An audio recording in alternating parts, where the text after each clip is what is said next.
Hello, everyone, and welcome back to another Strategoi video. Ryan and Jonas here, picking up with week 2 of our faction focus series for 4th edition, where, as we knew from the end of last week, that cities would be starting, cities of Sigmar. So we're going to be picking right up with some more order stuff. Obviously, there are more order armies than there are any of the other grand alliances. So I expect that we're probably going to be getting 2 or so order books or armies in a given week, considering we have about 4 more weeks of this. And we already know that tomorrow, spoiler alert from the end of the article, that KO will be our army. So you'll have 2 order factions in a row. Jonas, are you expecting Lumineth to be or Sylvaneth to be anytime soon, especially considering Lumineth's already basically had a bit of a preview? Or do you think we'll see them kind of towards the end? Or I what do you imagine think? Lumineth will be towards the end, yeah. Yeah, yeah. I mean, obviously Skaven got, which was the counter army in that kind of Expo game. Yeah, that's the Um, release army, right? exactly, Yeah. exactly. So anyway, before we jump into this, guys, thanks again for following. We're really excited to see that you guys are as excited as you are. And yeah, feel free to hit that like, share, and subscribe down below. All your extra algorithm pushes help us get a little closer to, reaching more people. So we really appreciate that. All right. Well, without further ado, let's jump into those battle traits.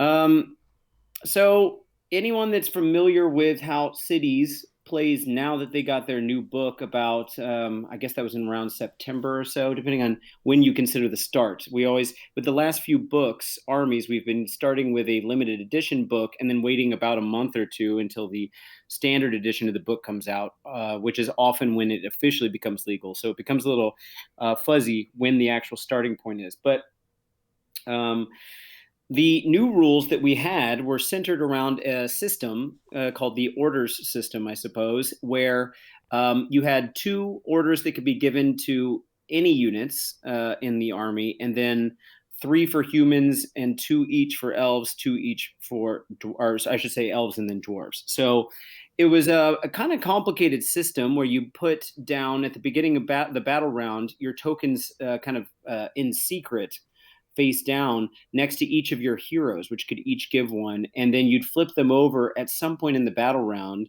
at the right moment to know to surprise your opponent with what that unit's capable of doing. So there was a lot of tactical intricacy there, and well, let's see what happened to the system now. Now, just like all the other battle traits for the indexed versions of these armies, and just as a warning, these might get more complicated once the books get their battle tomes. But for right now, they're pretty trimmed down, as we've already seen with all the armies thus far, to a one page's worth of battle traits. Set of abilities, but basically what you're seeing here, and they all have there's a lot of wording on this page, but in short, they all work almost identically in terms of how they trigger, and they're each split into 4 different phases. In the upper left, we've got movement phase, then down below that is shooting phase, to the upper right, charge phase, and then bottom right, combat phase. And you can now give them to any heroes. Every single hero gets to do one of these. So, and we know we don't have a cap on heroes anymore, especially if you don't mind raising your drops above 5, because heroes each go into their own regiment, and then sometimes heroes can go into the regiment of another hero, but mostly if you want to get 6 or more, you're going to have to start adding auxiliary units. But any amount of those heroes can be giving these commands. So you could go super hero hammer if you really wanted to and just have everyone giving out one of these commands. Now, let's take a look at what we've got. The move one is basically you pick a unit within wholly within 12 inch, and this is true of all the abilities, wholly within 12 inch of that hero, and it adds, in this case, 3-inch move to that movement or to that unit, as long as they weren't in combat and they don't move into combat with that extra 3 inches. It doesn't add 3 inches to their move characteristic, it just lets them move another 3 inches. Um, Now, if you give this order to humans, so we're already starting on what appears to be a bad foot if you haven't read anything else, but spoiler alert, it's going to get better. That you can actually give it to yet another human unit. So that means if and it's the if the target is human. It doesn't mean if the hero is human. So an elf could give this out to a human unit, and you could give it to an additional cities a Sigmar unit. Could be an elf unit. So it doesn't mean that both of the units that receive it have to be human. Jonas, what are you thinking about this? And do you remember what it's compared to from the current book? What it's replacing? Um, well, overall, I think it's a little bit more boring, but it's easier to use, and potentially this kind of combination is even stronger because you get to do them whenever it pops up, rather than having to decide what you're gonna do for the rest of the turn. But speaking of this ability specifically, at first, I thought it was kind of weak, but to be honest, Ryan, as you mentioned, it doesn't add 3 to your movement characteristic, it just lets you move 3 inches. So potentially, you could give this to, with, let's say you have 3 heroes, and you could give this to the same human or any unit, basically. You could give this to the same unit 3 times. Yeah, I didn't pick up on that. That's I assume there's no rule in the core that says if you're the recipient of an ability, you can't be a recipient more than once. Could be. We don't know exactly what's in the core rules, but at the moment it looks like you could stack. But remember, a recent FAQ or battle scroll for third edition said that no unit can receive abilities more than once. So I wouldn't be surprised if that's just baked into the basic rules. Mm-hmm. So I wouldn't start planning around assuming you can add like 9 inches to a unit or something Yeah, like if that. you But can do it, it's very strong. If you can't, eh, it's all right. Having extra movement is always nice. I mean, Lumineth gets to add 4 inches to their movement characteristic, and that's a casting ability. So is it better to have having this as a battle trait that happens automatically and you can't really block in any way, shape, or form as an opponent, but then you're also sacrificing a battle trait for that? Or I don't know. It's okay. yeah, what it used to do was first off, you pretty much all the orders when you turn them over, it would create a 3 inch effect range. Basically, your hero had to be standing within what we now call combat range from your friendly units, and then they could benefit from this. And this was the, if I'm not mistaken, the only order that could be, when it's turned over, applied to an unlimited or even more than one unit at a time. All the other orders could happen to up to 3 different units, but you had to actually have 3 heroes dedicated to that order to make that possible. In the way this one used to work is you'd flip it over, and then every single unit that was within 3 inches of the hero when they started their move was able to add that move range, which meant the hero could even move into range with another unit, and then they could take advantage of it because then they'd be within 3 inches. Now it's wholly within 12, which is mostly an upgrade unless you were stringing your units out. But remember, we don't have conga lines quite the same as we used to because we have half-inch coherency now for bigger units.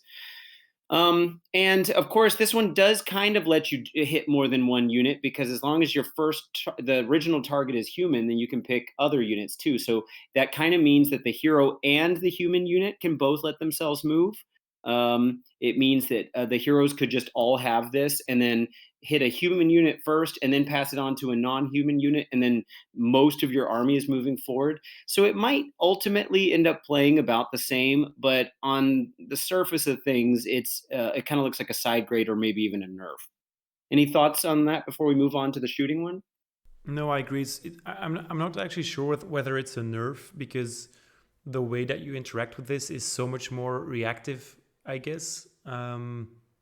Although the movement one, to be fair, was always the easiest one to plan for, I suppose. Yeah. It's more of a side grade, I think. Yeah, it's just it's not very exciting. I think that's why I'm a little bit lukewarm about the whole thing here right now. I'll probably get more excited when I see the battle scrolls, but it's Yeah. just eh. Yeah, I mean, to be fair though, it was almost like a static ability for the army, especially early in the early turns of the game when you Yeah, weren't using the other orders. Like exactly. they were just all expecting to use 3 inch move, and so I guess the fact that it's still kind of possible, as long as you have enough heroes to issue them out, then I guess that doesn't feel like a nerf. It's just different. Yeah. Um, Okay, so let's look at the shooting one, suppressing fire. This used to, by name and mostly function, be a human-only order. But what we're going to see here is that they pulled away all of the restrictions on what type of unit receives it. And then this one's actually an exception to it. It's the only one of the four that doesn't do anything extra based on your race. But as we saw with the move one just a second ago, if the target was human, then there's something else that kind of triggers a perk. But this one doesn't. And it basically, you just pick a friendly Cities of Sigmar unit holier than 12, just as it was. And it says each time that target uses shoot ability in this phase, so not like, well, it could actually be for covering fire in your opponent's phase. You could give it then as well. If all of its attacks targeted the same enemy unit after that ability has been resolved, so after it's shot, roll a dice. If the result is equal to or less than the number of models in that enemy unit that were slain by shooting attacks this phase, not necessarily by the unit that's receiving this suppressing fire, that enemy unit has strike last for the rest of the turn. So it doesn't make your shooting any better, but it does mean that with a 1-2 punch of shooting and melee, that you've got a shooting unit that is making it so that your melee guys are better, which makes total sense for suppressing fire. The guys are the enemy units kind of ducking their heads. Mm-hmm. Now it used to work where you'd have to roll like 2d6 and compare it to the bravery, but obviously bravery's gone. And of course, there was a famous battle tactic that was built around this, but those are all gone too. What are you thinking about this one? And keep in mind that the dwarves, elves, and humans all have some amount of shooting. Yeah, I think it's actually better than it might look at first sight, because sure, it's a roll, and I don't really like abilities that trigger on a kind of random dice. But then, if you're killing at least 4 models or 5 models, your average chance of getting this ability off is quite big. And then what I really like about this is that it is in any shooting phase, which is pretty cool, because since this is not a command, it feels like commands now, but it isn't. It could actually be combined with the new Unleash Hell. I can't really remember what it's called now. Covering fire, yeah. Covering fire, yeah. So how I understand this is, let's say that you see your opponent moving a unit towards your rank and file, maybe even a dwarven rank and file, which we'll get to in a minute. You use cover fire and then pop suppressing fire on that cover fire, and then you not only damage your opponent's unit, but you also force them to strike last, and that's quite juicy in of itself if your own units gets to strike them first, even when they have charged. But then it's especially juicy with the ability next to it, and I'll quickly talk about it, even though we haven't really covered it yet. But basically, it gives your own units strike last, and it trades you for a ward save. You get a 5+ ward. Both being strike last is kind of interesting there, but that's obviously you only come out on top if it's your own combat phase. But then I really like that interaction, that you get to play with the initiative order a little bit, and that because you have the cover fire command ability, that there's also something to be said about using suppressing fire in your opponent's turn. Yeah, I hadn't thought about that 1-2 punch combo, but like you say, if it's not your turn, you're not getting the benefit of that. But it's still interesting. Yeah. The thing is, of course, even though you can use this in your opponent's turn, it's going to be a lot less strong because, like I said, any number of shooting attacks on that unit could count any amount of models slain by shooting attacks in that phase count towards this die roll that you have to make. Yeah. And if you're doing it as a covering fire, remember that unit has to shoot at one unit, and you can't do 2 covering fires in one turn for all that we've seen, which means you're at -1 to hit. So you've got a much harder kind of task ahead of you to try to make this thing go off. Mm-hmm. But if your shooting unit is super OP, then obviously it has a better chance of doing it than not. And so if you think about it, because you're rolling a die, as long as you kill 7 or more models, it goes off automatically no matter what. You don't even really have to roll. So that's interesting. Obviously, units not being able to shoot while they're in combat like the strongest shooting units are probably going to be those that can't shoot in combat.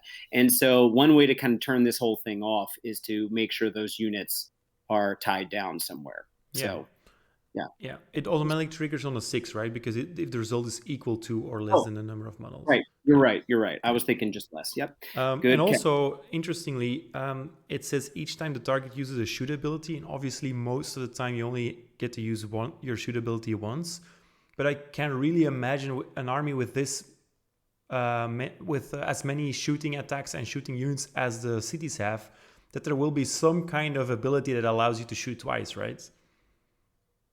As long as, I mean, I could imagine a hero phase shooting, right? But this is specifically tied to shooting phase, because it has to be, the order itself has to be triggered in the shooting Yeah, phase. but who knows? Maybe the Fusilier or something get an ability that if they don't move, that they get to shoot twice, or maybe a hero gives that ability to a certain shooting unit. That could always happen. Yeah, yeah. So, and you can obviously do this with more than one unit. These are not commands, which means every hero could be giving this shooting. Yeah, it's quite juicy. Yeah, so you could be basically turning everyone on to strike Yeah. last. On average, you're usually not fighting more than 3 combats, right? So if you have 3 really good shooting units, and you target the 3 units that you want to kill, and then you run in your charging units into those units will strike last. Yeah, it's strong. I think it takes some planning beforehand, ironically, and beforehand I mean before you're actually playing on the table. You need to take this into account when you're building your lists already. Because yeah, for sure. If your shooting abilities aren't strong enough, then maybe you're not really using your battle traits well enough, right? Yeah. Yeah, Okay. I mean, they say in this article that they're leaning towards a more mixed arms kind of thing anyway. Yeah. So Yeah. maybe yeah, and that's kind of the vibe of 4.0. Yeah. Since you already shifted over to hold the line, the combat one, let's just look at that while we're here. Sure. So same idea. You pick a unit that did not charge this turn. So this is a more defensive one, and it could be used in your opponent's combat phase as well. And they get they take a debuff of strike last as a trade-off for getting a 5+ ward for the rest of the turn. And if the target unit is a Dwarden, then they get an extra buff of having subtract -1 to hit rolls for combat attacks that target that unit for the rest of the turn. So yeah, what you thinking about that? I mean, the last game that I played against Cities of Sigmar was against my dear friend Joffrey. I ran my incarnate into a dwarf lord, and I fought that guy for 3 turns, and I couldn't kill him with the incarnate. Just because he had a 2+ save and I don't know, a small ward. So having a 5+ ward on you is nice, and especially with the Dwarden who are usually pretty tough. Having -1 to hit to as well is pretty nice. Having said that, striking last is really brutal. Yeah, I mean, if the dwarves can, I'm assuming the dwarves have a base 3+ save in general. So, that's tanky enough. 5+ ward, and who knows what else they have. And then -1 to hit, as you know from what Dryads have with -1 to hit, -1 to wound. So strong. Yeah, it can do a lot, especially if we're going to have less sources of +1 to hit. Yeah, I mean, on dwarves, this is definitely worth it. On other units, it kind of depends. It's also pretty nice to defend your shooty units as well, because usually you don't really mind them striking last because they'll probably not deal damage anyway. And then having a third of a chance to negate a wound, juicy. Yeah, and remember, the way the orders used to work was your heroes each only got 1 order per battle round. Now they get 1 order per turn. Yeah. So they're doubling up on this. So if a hero just jumps into combat, he can give it to himself. Say there's another hero around, then they can give it to a Dwarden unit. So you could just line, and you don't have to commit to it ahead of time. That's the beauty of this. Like you were saying, you don't have to have foresight into all the strategic intricacies. You can just modularly choose on the basis of what you need at that moment. So pretty strong. And then let's look at the charge one. So this one is as long you can target any unit that has made a charge this turn and is wholly within 12 inches of that hero, which means, of course, because they have to have the status of having charged, the hero might have had to charge with them, but the wholly within 12-inch bubble is a whole lot better than the former 3-inch bubble that we had to this rule, which is also a human's order, by the way, even though it seems elf-oriented now. So the hero doesn't necessarily have to have charged in with them. But it adds 1 to the attacks characteristic of the target's melee weapons for the rest of the turn. Now, because this is an ability, I'm pretty sure this doesn't impact your companions because Mm-hmm. it doesn't say otherwise. So keep that in mind. But spoiler alert: the companions we've seen thus far on like your cavalry are not that impressive. So I don't think it's going to be make anyone too sad. But if the target is an elf unit, we haven't seen in the elf cavalry yet or just elf units in general, add 1 to hit rolls for the target's combat attacks. So they're getting +1 to hit and +1 attack. And that's also keep sparing you from having to use an all-out attack. So maybe that unit could use all-out defense as well. So yeah, what are you thinking of this one? Yeah, I mean, adding an extra attack to something is always very good. Maybe it's the strongest one of the lot, probably. And Yeah. if it's for an elf unit, getting +1 attack and +1 to hit is very nice. Yeah. Yeah, I mean, and obviously you can use this in your opponent's turn too. You just have to make sure that you made a counter charge. So, Yeah, and uh, it's kind of scary because if you have 3 heroes in range and you've charged with 3 units, being able to add +1 attack to 3 of your units at the same time. Whew. yeah, well, you just got to get those charges off, obviously, but Exactly. Yeah. maybe that's not so bad. So it's also good to keep in mind maybe the ones we lost. Um, we lost the counter charge one, which was a Mm. generic one, not just for humans. The losing the counter charge one, which also gave you extra rend, is the only real downside is that it was like a free counter charge as opposed to Yeah. the Two expensive one CPs. you have to Yeah. pay for now. Yeah, and of course you're not getting the rend. There was a return fire for humans that was kind of scary. That like if a unit got shot around a hero, then they got to shoot whoever they wanted. That's gone, at least gone with these 4 orders. Maybe it appears somewhere else. The Dwarden had like a mortal wounds on death on a 5-up, which wasn't really that great. And then there was a strike first and or retreat. There were 2 different rules for elves. If they made a charge, they had strike first, or they had one where they could retreat after fighting. So that's what's gone. But again, we don't know if those rules made their way onto war scrolls somewhere or their command traits or something like that, Yeah. heroic traits. So ultimately, I feel like where they GW really paid attention to how many people accused them of making a racist army. Mm-hmm. Where the orders were super segregated, and now you can kind of mix and match. The one thing, and I do think this is a great improvement over Yeah. that. Agreed. The one thing I wish they had done, it's probably just because they didn't have enough room to fit it all on one page, but I wish they had said that each one of these orders impacted each of the races differently. Yeah. Instead of one that's the Dwarden one that's the elf one that's the human one, right? I think that would have been kind of fun. So Yeah. I don't actually know whether I really care for the distinction between the races at all. If there, I mean, all of the races are already so segregated. I think if there was one army that could get away with a very cool mixed race army, it would have been this one, right? Instead of squashing half the range, it would have been so nice if you could just run a unit with dwarves, elves, and humans together in one unit. I yeah, really feel it's a missed opportunity here, especially considering the day and age that we live in. Very, yeah. very weird. Yeah, I mean, they're not obviously going to sell the product that way, and that becomes a problem unless they just rebranded everything. But I still think there's a really good chance the dwarves are going the way of the old world. Yeah.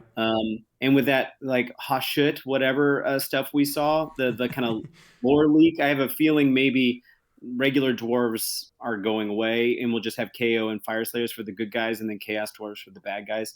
But and then Mm. elves, I have a feeling we're going to get Malarian's army at some point. So, I feel like this is maybe just a nod in that direction to let people use all their stuff while it's still floating around. Who knows? Yeah, But who knows? But overall, do you think this is an improvement, or considering obviously that everything has gone down in strength, do you feel like this is better than what the Cities of Sigmar players had before? I mean, in theory, you're getting to do twice as many orders as you used to get Yeah, to do. yeah. And I think they chose some of the best ones, really. Mm-hmm. Like, countercharge is just an ability for everyone now, so it's not like you completely lost that. Yep. I mean, and obviously, if you were a Dwarden player, you just got a huge buff. Yeah, I really like this.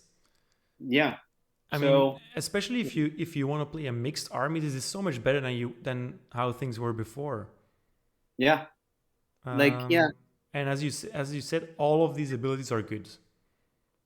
yeah. There's not a bad ability in the group, Yeah, and it's kind of like knowing that hero's got a free CP to use. Every single hero gets a free yeah, CP every single yeah, turn. which is super Um, flavorful. I kind of yeah, miss.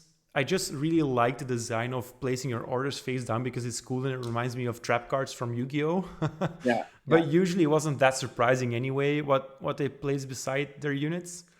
So this just makes for a much smoother player experience yep, for both and sides. yep. And you don't have to check to see that the player only put 3 copies of each thing Exactly. down Yeah. and know what all the symbols mean. Yeah. Just for the people that are going to be nitpicky about this, just so it's clear, the movement phase one is the only one here that can't happen in your opponent's movement phase. Mm-hmm. So the 3 inches of extra movement, that's only your phase. So That three would out have of been four, sick if it was any movement phase. yeah, that would have Oh been my crazy. god. But yeah, so there we are. Yeah, I think this is an upgrade. definitely. Okay, let's look at our first Yeah. example of a battle formation. Mm-hmm. This is also, honestly, this might be the saddest thing that Cities is losing because, well, before we even read it, the sub factions are gone. And I don't mean like they got rid of, because we had like 11. I don't mean they got rid of 7 of them so that we go down to 4 like everyone else, kind of like what you're seeing with, I don't know, kind of like the temples in Lumineth. Yeah. I mean, they're gone. Like there's no reference to them. So this one that we're seeing here is focusing on your Castellite, formerly Castellite units that are basically the shooting units that like set up some defenses and then do Yeah. some other stuff for your first turn defenses. Yeah, it says This, so here at the top, Fusal-Majors, Ironwell, Grey Cannons, and Free Guild Fusiliers. yeah, the ones that used to be Castellite, except technically the Steel Helms were also Castellite, but Yeah. like didn't benefit from the rules really. Um, then they mention here that one of them is going to be Dawnbreaker Crusades. So cool. There's going to be the Ironweld Engineers and then the Collegiate Arcane. So Mm-hmm. I guess you could say the Collegiate Arcane is going to be like Hallowheart and Settler's Gain mixed together because those are the magic ones. Yeah. And then Ironweld Engineers is Greywater Fastness, but that's kind of also what this one is. Mm-hmm. And then Dawnbringer is just kind of whatever. So it's a little bit of a like it's not a little bit, it's a huge flavor bummer because we went from having each city feeling like it was its own faction almost, like a whole army with its own, in second edition book, all of its choices of artifacts, command traits, spell lores, and battle traits, to just an ability but still 11 cities that were distinct and interesting for 8 months, 9 months, whatever. And now we're just down to a passive ability that's okay. I mean, we'll have to see the other ones, but this one basically just makes it so that all those Castellite units you just mentioned start in the fortified position ability from the very beginning. Which, if you take the first turn, is something you can do on your own anyway. So it's only in case your opponent takes the first turn. Yeah, and fortified position means you're subtracting a point of rent from incoming attacks. Yeah, and you lose it as soon as you As you go move. in, as you get set up again or whatever, Yeah. or you move. And then the static ability for everyone is subtract 1 from wound rolls for any attack, shooting, or melee for all City of Sigmar units while they're wholly within your friendly territory in the first battle round. So it's kind of a little Tempest IE in that sense of the way Tempest I used to be with +1 to save rolls Mm-hmm. in the first battle round. Kind of a little bit that way. Basically, just making you more defensive. And it fits whatever lore they're going for here with this great Fortress City vibe. But I don't know. it's basically just giving you an ability that used to be on the war scrolls for those units, and then a little extra defense for everyone else. But if your opponent's army isn't an alpha type army, like they want to play it safe and take their time. Imagine Ideneth usually doesn't like anything on turn one, that kind of thing. KO often doesn't. They'll, even though some players are tempted to go alpha turn one, it's usually smarter with KO, or at least traditionally been smarter to wait it out. Tzeentch isn't doing a whole lot on turn one. There's a whole lot of armies that aren't. So you're getting an ability potentially that, depending on your matchup, doesn't do anything. Yeah. Yeah, hearing what the other three options are gonna be, I find it weird that they've chosen this one because it's definitely gonna be the most boring one. I mean, you'd be hard pressed to make a more boring ability than this one, right? I mean, like I said, it literally can mean nothing. Yeah. Like, as a Soulblight player who's played a lot of Legion of Night back in the day, when Soulblight Legion of Night players had the bait ability, where your Shambler units had a -1 to hit them when they were in their own territory in the first turn. That was such a could not care less ability because it just never came up. Yeah. Yeah. And obviously, -1 to wound is better, but still, the first battle round, It would have made sense if it was the first 2 or 3 battle rounds while wholly within their territory. That would have probably been too strong. But then it would have made, it still makes sense in my eyes, at least, if you're talking about a great fortress city anyway. Yeah, sure. I mean, at least it's all the units in your army, not just humans or something. Yeah, that would have been worse. So much worse. Just for the point of reference, the copy, as in like what they wrote in the article, just below it says subtracting -1 from hit rolls.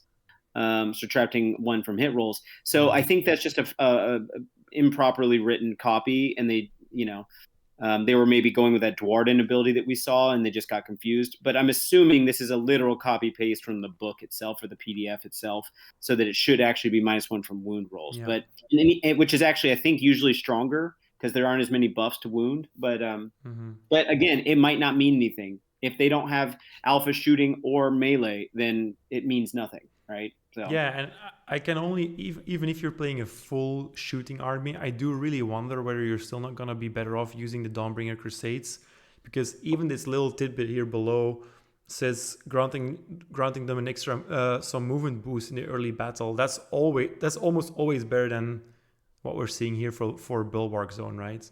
Yeah. So, I mean, boring, but, All right, let's move on to the spell. So this is the first, if I'm not mistaken, the first lore spell we've seen in one of these faction focuses that isn't unlimited. I could be wrong about that. Well, actually, we saw a prayer for Stormcast, but that's not a spell. So, and we don't, for right now, I don't know if we have any unlimited prayers, maybe. But anyway, or maybe we did. Maybe there was a corn one. I can't remember. Anyway, so this goes off on a 7. It's a name, Speed of the Twin-Tailed Comet, that I don't think we had before, but maybe I'm wrong. You pick a friendly unit wholly within 12, and until the start of your next turn, add 1 to the number of dice made when making charge rolls to a max of 3. I keep waiting to see if we see one of these abilities that doesn't put a cap on it, so that you could have 4 maybe. But still cool. It's very good. If you're only casting on a 1 unit, obviously, less good, but still very good for a unit that you need to send in. That said, I'm not very impressed with the Cavaliers, so which we'll get to shortly. So that would be everyone's default thought, at least with the way the 3.0 book looks right now. But what do you think about this? Yeah, I mean, just in and of itself, like in a vacuum, super strong. Anything that ups your charge dice amount is very good. Right. Yeah. And remember, they kind of made this point below, but I can expand on it even more. You can cast this in your own hero phase, and then you can cast it as a magical intervention, and you could put it on 2 different units because it says until the start of your next turn, which means you could have a good charge this turn and do a good counter charge, or have 2 units that are prepared to make a 3d6 counter charge for next turn. So there's some tech there, I think. I mean, obviously, only one of those could make the counter charge, but you have 2 options that have a bigger charge range. So, there's some amount of strength there. Yeah, and seven to cast is very doable. Yeah. Okay, so let's take a look at Talia Vedra, the Mm-hmm. war scroll that should be the best war scroll in the army. But I fear that Pontifex Sinestra is going to continue to be the single best pound for pound war scroll because this did not get much of a change. Um, let's see. So the move got a little bracketed, or it went to essentially what used to be the second best bracket. The rest of the stuff is the same, including the ward. She's a war master in all sub factions, but of course that doesn't mean anything. Um, let's see. We've got when this. So the attack profile, if you look at it, is just kind of all right. The monster got a little bit better, especially against another monster. Like Yeah. it's the bracketing profile there. The stinger, if I'm not mistaken, stayed exactly the same. Yeah, as the top bracket. So considering it doesn't bracket anymore, it got a boost. But I can tell you right now, the output for this unit is just not that high. And even Talia herself got a little bracketed or a little nerfed with a -1 to wound from what it used to be as a 3 I was plus. just gonna say 4 plus to wound. Oof. Yeah, this is not that great of a attack profile. So Mm-hmm. then you say, well, I guess that means I need to.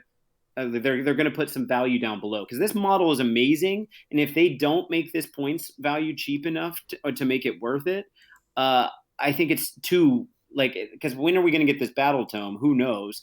But it's probably going to be 2 to 3 years of having one of the coolest models not getting used much. Yeah. But let's see if that's the case. The passive ability is that she can make an additional Officars. I guess that's the instead of officers, but Officars order abilities. So that's all those 4 abilities we already saw. She can pick an additional friendly Cities of Sigmar unit, holy than 12, to be the target of that ability. So she used to be able to do 2 orders. Of course, they were put down at the beginning of the battle round, and then you'd reveal them. So that's still just 2 per battle round instead of Mm-hmm. functionally what could be maximal 4 times or 4 different targets in a battle round now. But it's the same order this time. So if you do the move one, she can give it to 2 different units. And I'm assuming you can pick an let's see, additional friendly Cities of Sigmar unit to be a target. So that means if you pick 2 different human units for the move one, you should be able to get 2 extra other units. So she could make 4 whole units do the move thing, if I'm reading this correctly. Um, and then obviously you could double up any of the other abilities, which is cool. But it would be cooler if she just got to do it twice, like Mm-hmm. do choose 2 different abilities. How do you feel about that? Is that enough of a buff to think this is leaning in the right direction for you? It's so. Again, it's not impressive. It's cool, but it really makes me think that this model has to become very cheap. Yeah. Okay, let's take a look at the next one. So the upper right hand corner, lead from the front, used to be an ability that would allow, as long as she was in combat and the units you were targeting, I think it was human units only, would allow them to rally on a 4 up um, uh, and rally in combat. Mm-hmm. That was basically what was going on. Now, obviously, rally's gone, or it works differently now. It's roll 6 dice, and every 4 up you do brings 1 wound's worth of either healing or resurrection. Mm-hmm. Now she's picking 3 friendly Cities of Sigmar units, other units, by the way, but it's only bringing slain models back, so it doesn't change anything. Holy then 12. And it's not locked to humans anymore, so it's less racist, I guess. Yeah. For each target, you can return a number of slain models to that unit with a combined health characteristic of up to 3, and it doesn't say anything about being a rally or being in combat or whatever. So she could be bringing 3 models back to 3 different units, so 9 models back, as long as you have that, and I guess into combat. Now, this is a once per battle army ability in any combat phase, so it could be your opponent's. And it used to just be anytime she used the rally command. So, which of course technically could have happened, I guess, 10 times. So, this feels kind of nerfed to me. What are Mm-hmm. you thinking? Yeah, the thing is, the ability in and of itself isn't that impressive to begin with. And then once I see the once per battle tag, I'm like, okay. You could have made this a combined health characteristic of D3 and then just let it happen in once per turn, right? Yeah, I mean the nice thing about it saying a fixed 3 is that means a cavalry unit or a unit with like 2 or 3 wounds is Yeah, for you sure you're get one bringing a model whole back. Yeah. model back. Mm-hmm. Whereas D3 wouldn't be guaranteed. But it's unfortunate it doesn't say characteristic of up to 4 because at least that would have meant that a unit that had wounds characteristic 2, you could have brought 2 models back. Yeah, the thing is, Um, I really just want a reason for her to still be around after she's used his ability. And Unparalleled Tactician is not that. Her profile isn't that. She has a 4+ save and a 6+ ward, so she's not gonna stick it out in combat either. And then once you're reading the Paralyzing Venom, it's also not that impressive. So I kind of wish this one ability, Lead from the Front, would have been more impactful during the battle for a longer time. So she would at least have some use after using this. yeah. Yeah, because that, like you were saying, paralyzing venom's just her old rampage. It's, as far as I'm aware, exactly the same as what it used to Yeah, and be. it's not impressive. You have to get charged by an enemy monster, and then on a 3 up, it has strike last, which of course is great if that monster is going to wipe her out. But unfortunately, she doesn't have enough fighting power to knock it out. You Mm-hmm. know, Mm-hmm. so the strike last, if it said, on a 5 up, it can't fight. I would think that's better than what this is, because at least 1/3 of the time, you're not going to die. You're not going to kill the monster back. But striking last is just delaying the inevitable, Mm-hmm. because she's not that great. And maybe one hope I have, but very much hopium, is that kit. You're allowed to build her in 2 different ways, like with a helmet and then with her exposed like face. I'm thinking maybe there's a version of reality where they say there's a No named way. version of it and a non-named, because most kits that are like that, and this does say once per turn army. If it's a unique unit that doesn't have another thing with that same rampage, why would you need to say that? I mean, You they know? just do it for all of those Yeah, rampages. yeah, fine. If there was a generic version of this that could do something like different, and gave you a different reason to build this kit, at least it would justify having this kit. I mean, Um, if she's 300 points or something below that, that's fine. sure. Yeah, this is a big disappointment. I mean, like, this is their War Master. This is one, or probably one of two. Yeah, the thing Pontifex. is, when you see her health characteristic, you're thinking 400 odd points, and that's definitely not worth it. And you just No, really want a big hammer piece, right? Because yeah, you already have those heroes that lead from the back in Zenestra, for example. yeah. Yeah. So until I see more, I'm not feeling it right now. And I'm Mm-hmm. assuming unique characters, which she is, can't take heroic traits or artifacts. I'm assuming that's still the case. Yeah. So you're not buffing her up or anything. Who knows? Yeah. Bummer. I mean, if the weapon of office was a 3-2 wound and 2 rends, that will already make a huge difference to me. Sure. Sure. I mean, she's supposedly one of the best people they've got. Why is she hitting as hard as a lot of basic heroes? I don't know.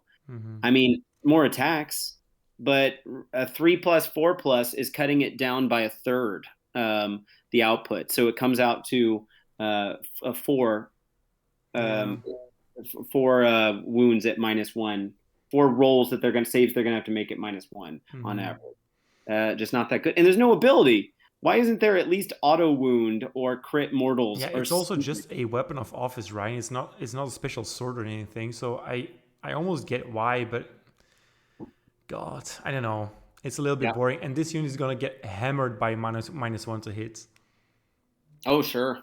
Oh boy. Or God forbid, -1 to wound. Yeah. Uh, I mean, the all -1 to right. hit is probably even worse because Infernadine's Scorpion Stinger is probably the most reliable damage source here. Oh, yeah. Yeah.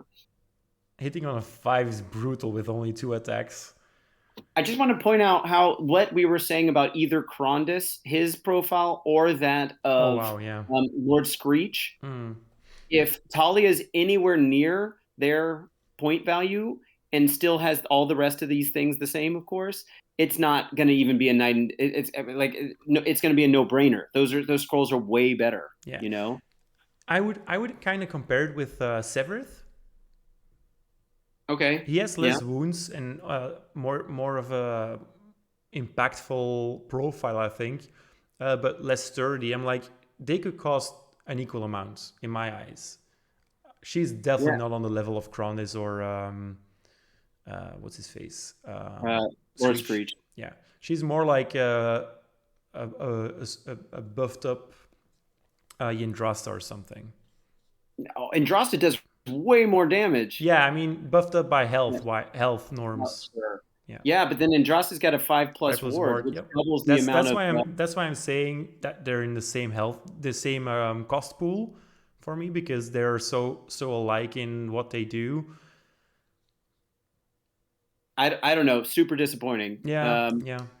I still haven't built this model yet because I haven't had a reason to. But Such a great model, though. God it's an damn. amazing model. Yeah. Okay, let's move on. The Fusal-Major. So I'll go ahead and spoiler alert everyone. They're only talking about humans today, which made me really worried because I usually download copies of the War Scrolls onto my phone just so I have them. And I was like, before I start analyzing everything, and I was like, holy crap, this is going to be only humans, and like they got rid of all the dwarves and the elves. But obviously, we know that's not the case. But this does send a weird mixed message here that maybe they're saying don't get your hopes too much up on the other stuff. Yeah. Okay, Okay. Fusel Major. The profile's almost entirely the same. Yeah. As far as like the basic stuff, like the range got, I mean the range is the same. His missile profile got a little better. Like it's got crit auto wound now, which buffs it a little bit. Um, and he's got better rend against a hero for like sniping. He lost his crack shot ability, which was kind of a weird ability where if you procced a 6 to hit, you could choose instead to do a crack shot, and you had to roll in comparison to their wounds characteristic. And if you did that per a model, you had to get double the value of their wounds characteristics. So if they had 3 wounds, you had to roll a 6, and then you would kill that model. But functionally what he's doing now is just better, but it's not that good of a profile. Fortunately, the War Hulk is not a companion, so he'll benefit from all of the buffs you could possibly dish out to this unit, because he's the only source of melee. Obviously, that guy that's up in the bird's nest is not able to strike very well, but the guy down below is doing plenty of work. And then if you look at the abilities here, he used to, by the way, give extra range to your shooting units, which he's no longer doing. But instead, he's giving you pick an enemy unit, and he basically marker lights it. And as long as that enemy unit was targeted by this unit's shooting attacks, it doesn't matter if any wounds are triggered or if he hits the target. It just adds hit rolls to shooting attacks made by friendly SIGMAR human units that target that unit for the rest of the turn, which is pretty cool. Obviously, you're not doing this as a covering fire thing, because even if you could do it in that turn, then you couldn't cover fire with 2 different units. But and it is human specific, but obviously he's like a power pair with the Fusiliers basically, or also the cannon. We haven't seen the cannon yet, so these are the 2 things that would mainly benefit from this. So he's giving basically an all-out attack for the rest of your Fusiliers. So what are you thinking about that ability there? It's fine. +1 to hit on shooting attacks is always nice. Yeah, and it goes off automatically. Yeah, so. I can definitely see you bringing one of these guys just to have the bonus. The nice thing is there's no need to be in a bubble at all. Yeah. So it's just wherever you place this guy, he can do his orders. He can do the +1 to hits. And apparently he has a better save than Tahlia. So way better, because he can get minus. He can ignore 1 point of rend if he's in fortified position. And he has a 3+ save. Exactly. And so Tahlia has a 4+ save. Yeah, it's functionally like a 2+. Yeah. You know what's funny about this unit, and I've thought of this ever since he came out, and it occurred to me in the 3.0 book, but he's actually the same price, or roughly the same price, as a Shark in Ideneth. Okay. And he has a very similar profile. Like the amount of melee damage that ends up going does a very similar amount. Minus maybe some of the buffs they can get in like Feuilleton or whatever. And then the shooting profile is almost identical, but now even better. And they cost the same points. And he's tankier, but slower. So I could actually see a version of reality where people say, I want to go in a little bit on Fusal-Majors, because now they're going to be giving +1 to hit for all of the other Fusal-Majors as well. That's true. So you just have one guy that starts the process, and then you just start targeting down the other units. Now he's only control 2, just like a shark, but he's tankier by far. And you create this back gun line while sending some of your like melee units up Mhm. front to hold people off. The Uh, fact that this isn't a once per turn ability is arms parentheses army is just a little bit weird, right? yeah, considering how much they nerfed, like say with the warp lightning cannons, not to come back. Exactly. Yeah. Yeah. So you can go ham on these guys, And and I it would really look hate cool. it only affects human units. Yeah, yeah. Yes, that would be way better if it would allow the elves to do the thing. But to be fair, power pairs have been a thing for a while, and the fact that it doesn't specifically just say Fusiliers is better than what some power pairs do, right? True. Where it can only affect one unit. He's at least impacting other copies of himself or the cannon, and the cannon might need some help. So Mm-hmm, mm-hmm. I'm not hating it, but I agree with you. It'd be nice if it. Why not? They're probably going to take the other races out of the book eventually, Yeah. or reimagine them, and then might as well let them have a time to shine. Yeah, I But just would have given carte blanche, as we say here. Like, let's just let them do their thing for an index amount of time, and then we'll see, right? yeah, Just let everyone interact with each other, and let's see what the feedback is. yeah. I mean, maybe they play tested it, but and they said no. But I actually don't think so. Yeah. So Okay. okay, I said this is going to be quick because the units are boring, but we ended up having a lot of I was talking thinking the around. same thing. Like Ryan, you baited me with a I'm quick sorry. video. No, I'm it's totally sorry. All fine. right, It's totally fine. Three guild Cavaliers. cavaliers. Yeah. Yeah, so I think this is going to be a huge point of disappointment for people. Mm-hmm. Their output got squashed. Yeah. The guys, first off, the stuff, the normal profile, the circle, the wheel is totally normal, except they got +1 health. Mm-hmm. But that's what we saw with like wind chargers too. So I'm expecting that most cavalry are going to be up to 3 health, and I think they said something to that effect, right? Um, so that's good, especially with a 3-up save, because that's really amplifying how long these guys stay alive. They come in units of 5, but their melee attacks stayed the same number of attacks, but they got -1 to hit and -1 to wound. And on a charge, they're no longer adding +1 rend on it, so they're only adding +1 damage, which is what they used to have. So they if they're not charging, on average, each guy's doing 3/4 of a wound before you go to save, and that's only with a -1, Yeah. um, which is nothing to write home about for a cavalry unit. Now, it might be that they only cost like the same thing as like Dawn Riders, but honestly, Dawn Riders with their current war scroll that we've seen in 3.0, I would say are better than this unit in terms of their output. Because at least against like an infantry unit with 1 wounds characteristic, Yeah. they're actually doing quite a number of attacks. They just got really. They got hit really hard because they're humans. Really? You think so? I mean, by what I mean by that is GW released this article where they said that there Uh, were standardized profiles for certain races, and yeah. elves hit better but wound the same way, and humans hit on average and wound on average, and that's I think what they also really lost here. Yeah, I mean, this might be a sign of what's to come for Slaves to Darkness too, because they're basically the normal people Mm-hmm. of like the Dark Oath type stuff, whatever we're going to see with them, and Yeah, maybe even Chaos Knights. yeah. Because look, this horse is a 5s and 3s. It used to be 4s and 4s. Mm-hmm. Even it got nerfed. Now, here's the silver lining. Everyone's probably screaming at the screen right now. They gained back the charge impact hits that they had if you took them in Excelsis. Now, Excelsis was the subfaction that gave all monsters extra wounds, but mainly you took them so that on the charge, Cavaliers, you rolled per model, and they did. You chose an enemy unit within 3 inches, and then for each model on a 4-up, it did 1 mortal wound. Now it basically does the same without having to take Excelsis. It's built into the war scroll, so this is a positive. But now it's an enemy unit within 1 inch, so it's more restricted.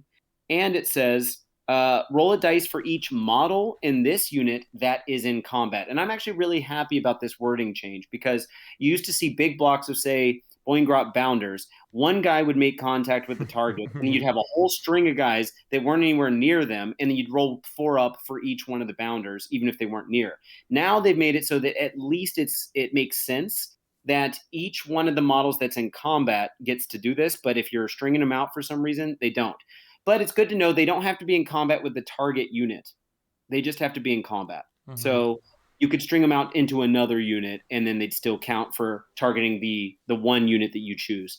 So I mean that does make their output go up, but a unit of 5, like that's adding 0.5 mortal damage to each one of these guys' output. And I can tell you right now, with their output getting nerfed as hard as it was, and especially with the rider and the horse in this sense, and the rend not getting buffed up, unless there's good buffs to these guys, I think this unit's points have to go way down to keep them afloat. Yeah, but if Uh, they're like 130 or 140 and you run a unit of 10 with the 5 plus ward commands, and sure, it's always strike allows, but their damage is neglectable anyway.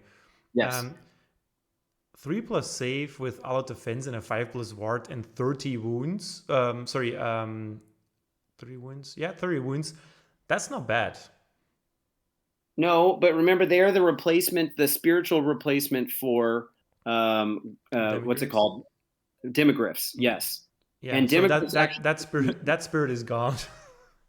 Evidently, we don't have. I don't know what our melee fast hammer is. Do we have one? This is not it. Doing mortal wounds like that is nice, but it's not going to do as much. That's 5 mortal wounds on the charge Yeah. if you have a max size unit. I think with their health going up with a 3 plus save, they're more likely to just be your kind of like nice cavalry tanky unit that can do something if they get Yeah, that charge off. that's just not what you want from shock cavalry, right? You want something that hits hard and then gets out or potentially even dies. This is more like a screen that you stick into something and you'll just let it be. Yeah, I mean you can give them +1 attack, on with that order if they make the charge. Yeah. I mean that's cool, but it's it's taking it from like let's see, like 3/4 of a wound to 1 wound. So it's giving you like a 33% boost. Yeah. Who That knows and what then it goes. interactions they're gonna be with heroes though? Yeah, I'm just saying, if I were seriously playing this army, which I'm not really anymore, I would be pretty bummed about these. I'm curious to see what the Drakespawn Knights do because evidently they're not going away. They were also on a 3-up save. They'll probably also go up to 3 up, 3 health. And unlike what you just said about the human profile and horse profile, Yeah, I they'll have hit to on imagine threes. those dragon guys are going to get a little better. Mm-hmm. Maybe that's the new shock cav. But Yeah, then again, it's an which old would world make model. sense. Which would make sense to be fair, but Yeah. Yeah. okay. Yeah. All right. So then we got the steel helms, and they're basically the same. They're interestingly, their musician and standard bearer are the same model. So if you kill one, you lose. This is something we haven't really talked about, but one of them gave you 1 extra. I think it's the musician, maybe gave you 1 extra dice to roll if you do the rally command, and then the other one, standard bearer. What was it? Oh, I'm totally blanking right now. We've seen this in a leak somewhere or like in the game. Um, do you remember off the top of your head? No, I'm I'm blank. trying to find it in my head, but I can't. Okay, we'll come back to it if we remember it. Sorry, guys. But anyway, if you kill the one guy, then you kill both of them, which is interesting. Um, but obviously, you just pull it than you would otherwise. Now, the interesting thing is their ability was this priest ability. And I think that's the priest we're looking at right now next to the standard bearer. I could be wrong. It was like a guy who would consecrate the land here, but it doesn't actually say it's tied to that model anymore. So I guess you just got an extra guy standing around looking special, but not doing anything. Now, what it does is basically the same thing it did before, but instead of giving you a 6+ ward, it's a 5+ ward. And basically, they consecrate. If there's all these conditions that have to be there, you have to control this in your movement phase. You have to have already contested this or controlled this objective, and it can't be contested by an enemy. And then on a 3-up, you turn it into generating a 5+ ward for all friendly cities of Sigmar human units until your opponent controls it again. So they could step on it, but they're not going to automatically take the ward off until they gain control of it again. Assuming that contesting and controlling work the same way as they do now, where you don't gain control of it until the end of the turn. You don't just gain control by stepping on it and having more models on it or something. Yeah. So giving a one of these tiny little objectives we have now a 5+ ward bubble. How do you feel about that? If there weren't so many things that you had to do beforehand, I would have thought this was very strong, because it's just really cool to have these small infantry units, you know, holding their ground with a 5+ ward. But then, as you mentioned, it takes so much effort to just get to the point where you get a 5+ ward. And then Yeah, it's still on a 3+. Damn. and it's once per turn, so you couldn't send 2 of these units to go consecrate 2 Oh, yeah, objectives, that's and also true. Yeah. so kind of silly. Dang. Yeah. They also lost their ability to pass on an all-out attack or all-out defense to a nearby other Steel Helms unit. Like Mm-hmm. if they received it, they could pass it on and sort of like chain it down the line of command or whatever, which kind of sucks Yeah. because like we still have those abilities, and I don't think it would break this unit. I mean, they're only on a 4+ save, um, so whatever. And they're this is just chaff. I think Yeah. that it might turn on a ward save. Yeah. 100 points for these units, and that's just fine. Yeah. And in their little commentary here, they basically said we're basically trying to make the order system simpler and take the race stuff out. Mm-hmm. Obviously, we've seen a few references to specific human stuff, like you just mentioned, but And then if you scroll all the way down to the Cavalier Marshal, obviously this is just the spearhead profile. Um, I, it's too early to say what he's lost because we don't know what it's going to swap out here. But right now, they've given him this ability that's modular that lets him either return some models to the unit or add 3 to the control score. But I actually don't expect those to stay. I can say his range. Usually, we're seeing that the profiles specific attributes stay the same for the like missile and melee profiles, but they might have an extra ability in the regular war scroll. Yeah. But he lost 8 inches of range on that shot, and I think he lost 1 to wound. But otherwise, it's got shooting combat like it always used to have, of course. And the horse got worse too. I think it lost an attack maybe, and then its profile got worse from 4s and 4s to 5s Yeah. and 3s. As they also promised that all horses would. So Yeah. So I don't know. I mean, we'll have to see how this guy buffs Cavaliers. The strange thing is on this war scroll, even though there's a Cavalier unit that comes in that's the what I was bottom, thinking. Yeah. he's only buffing the Steel Helms. But they say something about that below because the Steel Helms have reinforcements keyword. He's more built around bringing back even the reinforcements, which is Yeah. kind of cool. Yeah. So who knows? But it's a beautiful model. The Well, entire range is beautiful.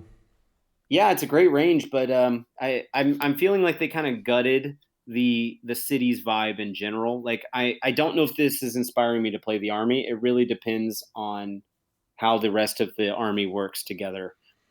So what are Yeah. your Honestly, I'm not that down on it. It's obviously it's not my army, so I can talk from a different point of view, obviously.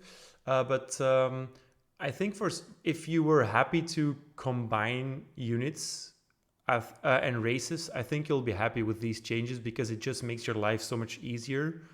And yeah also, I do really feel like, yes, the human part has been nerfed quite heavily to a point where it's not only kind of weak, but just very bland.